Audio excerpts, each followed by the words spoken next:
نوجوانوں میں آپ سے ایک اور بات بھی عرض کروں، کسی اور سے بھی محبت کرو گے نا، محبتیں کرنی چاہیے، ماں سے، باپ سے، بہن بھائیوں سے، بیوی بچوں سے، دوستوں سے۔ اسلام ساری محبتوں کا درس دیتا ہے، لیکن اور کوئی بھی محبوب بناؤ گے تو نقص نکل آئیں گے۔ یہ مدینے والے محبوب کی وہ ذات ہے کہ جب دیکھو گے نا، جس زاویہ نگاہ سے دیکھو گے، اخلاق دیکھنا چاہو گے تو پھر بھی حضور سے پیار ہو جائے گا، حسن دیکھنا چاہو گے تو پھر بھی پیار ہو جائے گا، نبی پاک کا حلم دیکھو گے تو پھر بھی پیار ہو جائے گا، بردباری دیکھو گے تو پھر بھی پیار ہو جائے گا۔ یعنی ایک ایسے شخص بھی ہیں ثمامہ بن اسال، جنہیں گرفتار کر کے لایا گیا، قیدی بنا کے مسجد نبی کے ستون سے باندھا گیا، سخت ترین دشمن تھے، انہوں نے مسجد میں بندھے ہوئے ستون سے حضور کے جلوے دیکھے، بندھے تے تیریاں ویکھ کے اداما میں مرید ہو گئی۔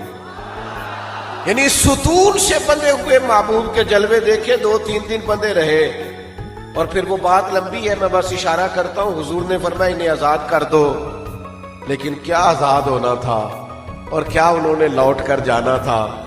وہ چلے گئے اور مدینہ شریف کے کنویں سے غسل کر کے واپس آ گئے، اور محبوب کی بارگاہ میں آ کے عرض کرنے لگے، حضور اب نہیں جانا، اب تو کوئی جلوہ پیارا لگتا ہے تو آپ کا جلوہ ہے، کوئی دین پیارا لگتا ہے تو آپ کا دین ہے، اور یا رسول اللہ اگر کوئی شہر پیارا لگتا ہے تو آپ کا شہر مدینہ پیارا لگتا ہے۔ تو حضور کو جس زاویے سے کسی نے دیکھا، جس اینگل سے دیکھا، اگر کسی نے مجاہد بنے ہوئے دیکھا، اسے بھی پیار ہو گیا۔ یہ کیسے مجاہد ہے کہ جو اپنے مخالفین میں سے کچھ لوگوں کو قیدی بنا کے لاتے ہیں تو اپنے غلاموں کو تلقین کرتے ہیں کہ ان کے کھانے کا ذرا خیال رکھنا۔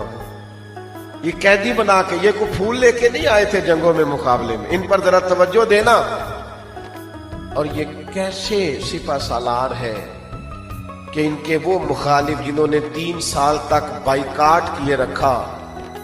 اور شیب ابی طالب میں قید کیے رکھا، ان میں سے جب کچھ لوگ قیدی ہو کے آتے ہیں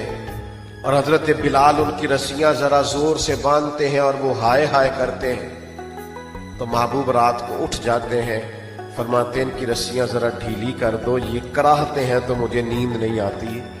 تم جس زاویے سے بھی دیکھو گے نا، جس زاویے سے، تم میں سمجھ آ جائے گی کہ پیار کرنے کے، اتباع